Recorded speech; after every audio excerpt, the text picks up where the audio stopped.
we'll just take the hit. It's just money, which is pretty amazing. My mom's a single mother who we have a small house in Kansas. Kansas isn't exactly prime real estate, right? So we have one small house in Kansas that is the family's biggest asset, is having a home. So I was just kind of like, oh my god, okay, all right, sweet. So Rance and Hogan finally come back, and it's like 2:30 or 3, and I'm like, is there any way that we could just route the video from my computer and display it through my computer? And Hogan just goes, that's the solution. That's what we're doing.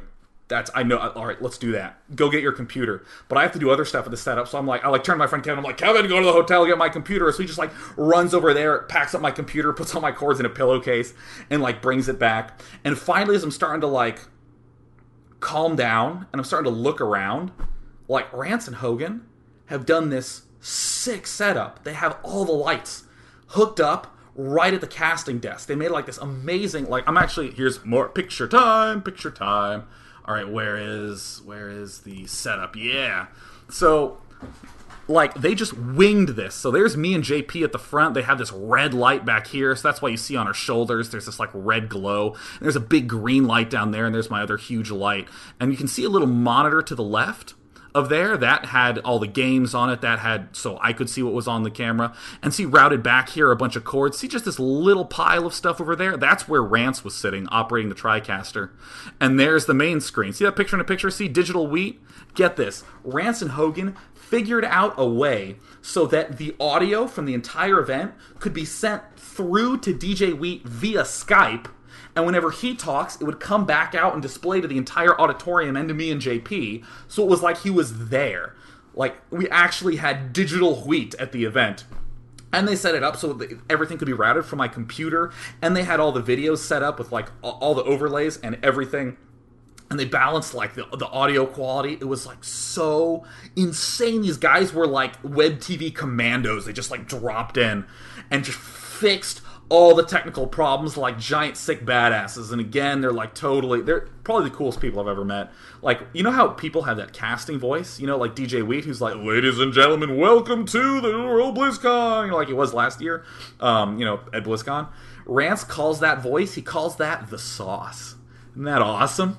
So, throughout the whole event, let me tell you something. Rance and Hogan weren't just the tech people, but they also did the directing, the cinematography. They were come on, crowd, cheering him up. Hogan was running up and down the aisles, taking photos and filming videos and uploading them to Facebook in real time during the event. And, in between segments, Rance would look at me and be like, all right, Sean, I like that energy, but I want you to project a little more. I need a little more sauce from you. So I was like, all right, Rance, I brought my ladle. I mean, just the sickest, most talented people in the world. I couldn't believe it. And then finally I emerge at 3:45. We're supposed to go live at 4, but whatever, that's not going to happen. We're going to go live at 4:30, but the computer was working. And I look and see the setup, and the Sacramento kids and Brett had set up everything out there, and all the banners were up, and Tom Garcia even brought a level. He brought a level and balanced the banners so that they looked great, and had a special way for taping them down so they didn't flap in the wind. And at this point, my mom and I just clutched each other, and we looked at each other and we going, what the fuck were we thinking? What the hell was in our minds? Remember our original thought in there, just sitting back, just broing it up with each other. Let's have an event 24 hours long with 4 different cities all over the globe, counting down to StarCraft 2. And we're looking around and we're realizing JP knows exactly how to handle this sort of stress and is unbelievably calm and was prepping me on what I should say in between all the segments. And Rance and Hogan knew how to hook up everything, and any wish we put in, they did it, and they set up the most badass light stage and had all the transitions taken care of. Harvey Mudd College had all the tech crew, all the cords, the audio mixers.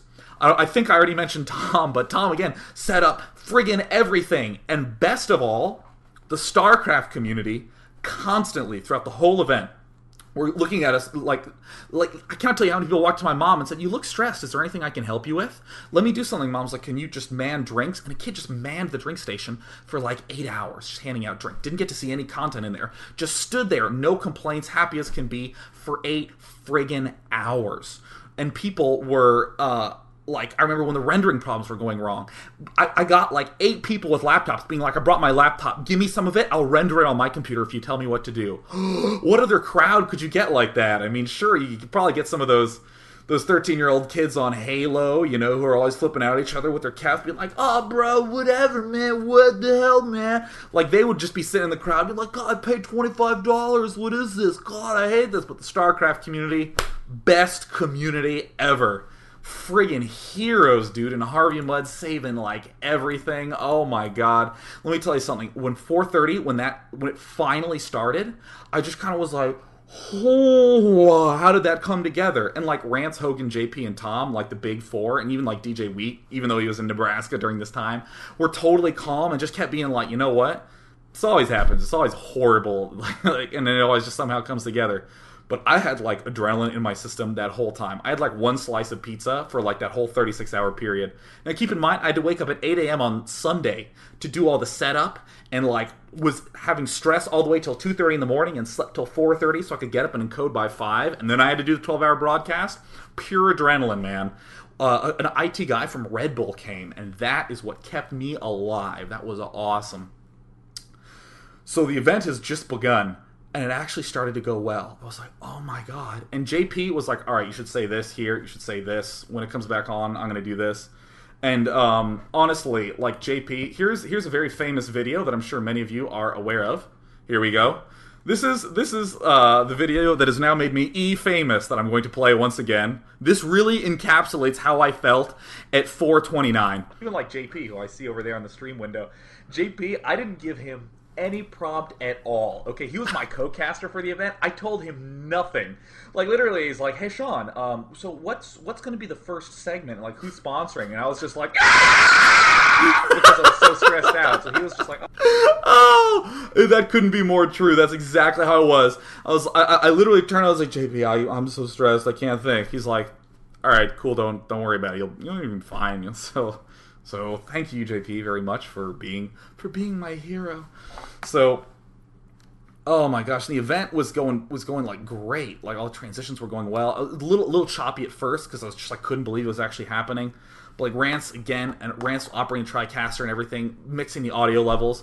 And there was this problem where JP, who's done events at MLG, he knows that you have a mic here, so just talk into the mic. Just be like, "Hello, this is JP McDaniel. Hello." But I was like, "Ladies and gentlemen!" I was like screaming. So like Rance, like the audio levels, like JP was like at normal, and I had to be brought down really low.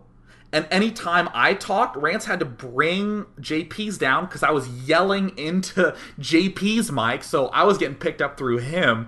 Like it was, I was so much adrenaline in my system. So everything was going pretty damn well, and weird things kept happening. We're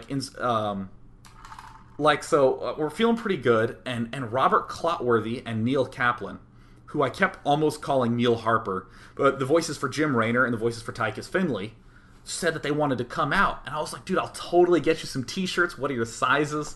So they came. They actually came. Robert Clotworthy and Neil Kaplan. And those videos are going to be going up tonight on the Blip TV. They were there, and I was like, oh my God. And those guys are amazing. Literally, I was just like, microphone. And they were like, hey, and just entertain the crowd like circus jugglers. It was incredible how they just on the fly, no problem at all. And so I like run up to Eric, who finally got in from his friggin' vacation. I was like, Eric, dude, hey, wear the t-shirts. And Eric went, dude, it's great. We sold out of all of them. And I was like, but I promised Robert Clotworthy and Neil Kaplan t-shirts to take shirts off people. And he's like, all right, so it's going out to people. He's like, give me your shirt. Give me your money back. But eventually, like, I was just like, oh no, Eric, you know what? Just, we won't say anything. Don't say anything at all. So like, Neil Kaplan, Robert Clotworthy, we like do their little thing, and I'm like, I'm so sorry, I have to go back to the stage, and I ran away, and they left, and I'm like, gonna have to figure out a way to get him a t-shirt now. Whoo! So that was a little bit of post issue that we're still trying to resolve very well. And of course, by the way, I wanted to know if any of you are interested in getting some of those amazing shirts that Bernard made, or Bernard. We're definitely going to be making and selling more of those, because those were kick-ass. And like, what was another thing that happened? Oh yeah, okay, so there was one video I didn't watch. One video. You probably know what video I'm about to refer to, but in the countdown, like, okay, so I was in the zone. I was on, right? I had the adrenaline going. I had the sauce, right? I was in the zone. But the thing is that, like, to have yourself hyped up for, like, at that point it was like 24 hours is just, I was like mentally fried. And I was like really kind of, so what happens is the one video I didn't see, the one video I didn't pre-screen, one video was completely inappropriate. It was like absolute ages 18 plus only. Now the thing is that, like, the person who submitted this video hopped on late and was, like, basically contacted that you have 6 hours to give a video, and gave a video that was honestly pretty damn funny, right? You know, he was talking about, like, chlamydia and syphilis, and he was like, yeah, and I have one leg, and I'm a 54-year-old, and it's my birthday, and I'm gonna party with a bunch of 17-year-old chicks. You know, like, it's so ridiculous that if you saw it on YouTube, you would laugh. I mean, as the guy who did Chill vs. Combat X, yeah, sure, everyone's capable of doing something that's totally over the top and insane, but I never got the chance to look at it and say, okay, this is funny, but you can't put it up there. So that comes up on the screen. Just a clear miscommunication. The only person who did anything wrong, and this was me for just running out of time and not planning. So it comes up on screen, and someone comes up to me and says, hi, I'm getting texted from all the GameStops in the western United States because your countdown party is in all the GameStops, and they're wondering how much longer this is going to go on, and if it's going to be like this for the rest of the event. And I was just like, I was like freaking out. I was like, I don't know. I have no idea. I didn't watch it. He's like, you didn't watch it? I was like, I didn't know. I wanted everyone to be involved. I like the community. And he's like, oh my god, I have to let them know. And it was just like terrifying. So I was turning to JP. I was like, JP, oh my god, I'm not okay. He's like, it's cool, man. It's funny. It's pretty funny. Don't worry about it. It's totally fine. All right. Let's just relax. It's gonna be totally okay. And then the sound quality got screwed up. Sound quality got kind of wonky because the audio mixer was up in the top booth. And the audio mixer's in the top booth, and Rance is right at the front with the TriCaster, just to the right of the big monitor, or one of the big monitors. And so this huge security officer approaches my mom. Says, excuse me, are you one of the individuals running the event? Mom's like, yes, I'm helping my son and Eric run it. Yes. And he says, London's on the phone for you, and hands her a phone. And Mom's like, London? And she answers the phone, and some guy's like, hello! This is a dramatization, right? He's like, all right, oh, someone's gone fucked up the audio. Well, good. That's my British accent. So Mom's like, all right, apparently the audio got botched. So people started getting calls. Like, Mom was on the phone with, like, the switchboard at the Claremont colleges, and they were saying, yes, we've gotten about 20 calls from Europe concerned about the audio quality for the event. So, like, Mom just hands the phone to Rance, and Rance is like, what's up? Yeah, dude, I totally know. I'm working on it. Yeah, it'll get resolved soon. I totally know. And just, like, goes into the mixing board room and starts, like, adjusting all these settings. It was, like, so awesome. Again, sincerest apologies to everyone in England, because that was pretty bad. What a butchering of an accent. But you know what? Dramatization. So